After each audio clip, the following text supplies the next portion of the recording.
15ই August, এই আজকে 15ই August শুরু হয়ে গেল।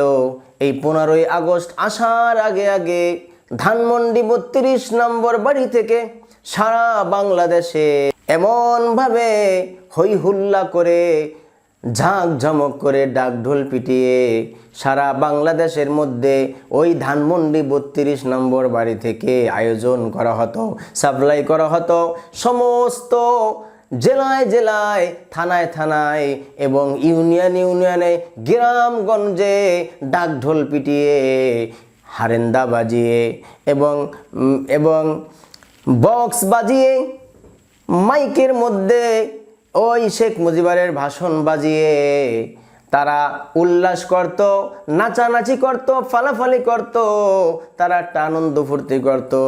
আজকে কই সেই আনন্দ, কই সেই ডাকডোল, কই সেই সিন্নি আর হালুয়া? আজকে কিন্তু সব কেমন যেন নিভে নিভে গেছে। আজকে সেই 32 নম্বর ধানমন্ডির বাড়িতে কেমন যেন মশা মাছি ছাড়া আর কিছুই নাই।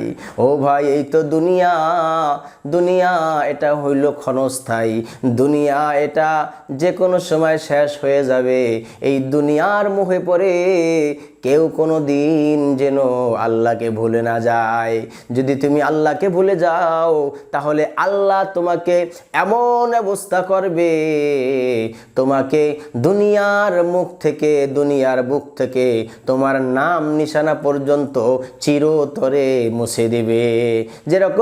যেরকম ভাবে মুছে দিয়েছিল হামান, কামান, ফ্রাউন, সাদ্দাত সহকারে, যেই যারাই দুনিয়ার বুকে আল্লাহর সাথে যারা পাল্লা দিয়েছে, যারাই দুনিয়াতে জুলুম নির্যাতনের স্টিম রুলার চালিয়েছে, যারাই অন্যায়ের রাজ কায়েম করতে চেয়েছে, তারা কিন্তু দুনিয়ার বুক থেকে তাদের নাম নিশানা পর্যন্ত আল্লাহ পাক রব্বুল আলামিন মুছে দিয়েছেন।